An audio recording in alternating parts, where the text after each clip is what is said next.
such time as I might The consume. gentleman from Florida is recognized for as much time as he may consume. Thank you, Mr. Speaker. I rise to oppose the motion to instruct.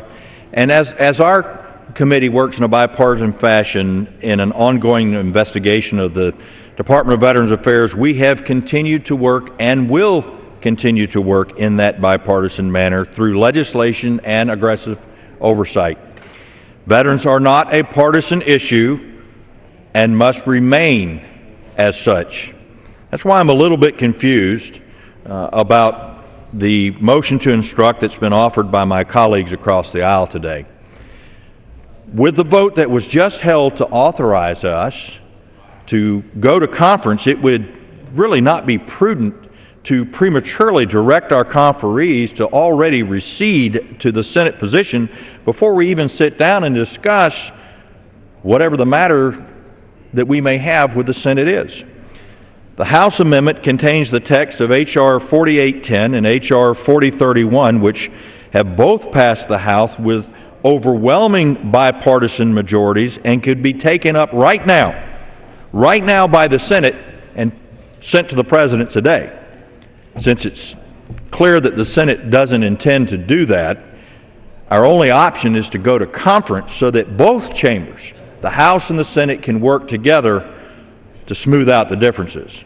And I want to caution my colleagues that what we're dealing with right now is a very technical provision that will have a long-lasting effect on VA and the manner in which veterans throughout the country receive the needed care that they've earned.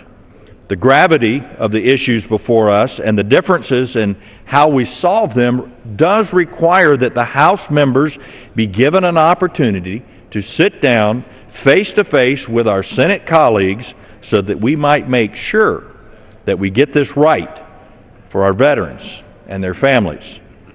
I agree with a lot of the intent of many of the provisions in the Senate legislation, but I do have some concerns.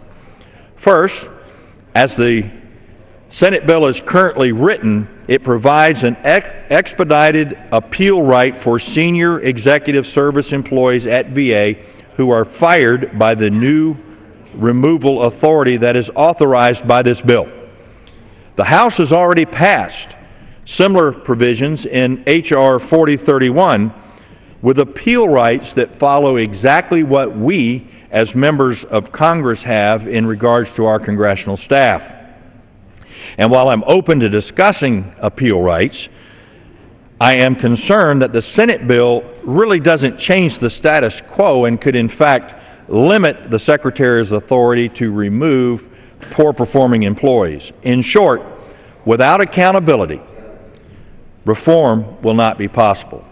Secondly, another major provision of the Senate bill would be to provide the authority for VA to hire additional doctors, nurses, and other medical personnel to provide and improve access. The House Committee on Veterans Affairs has heard multiple times during the course of our investigation that one issue with VA's current policy on capacity and scheduling is that VA's doctors do not see nearly enough patients in one day compared to doctors in the private sector. We need to ensure that VA healthcare staff and technology are used efficiently first, then address new hiring.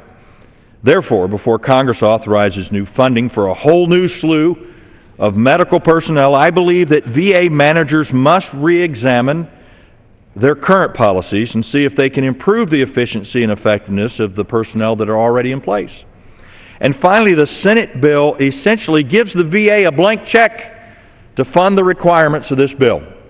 Again, in hearing after hearing, the committee heard from VA about their wasteful spending on IT programs, poorly managed contracts, large bonuses, extravagant conferences, and a bloated bureaucracy.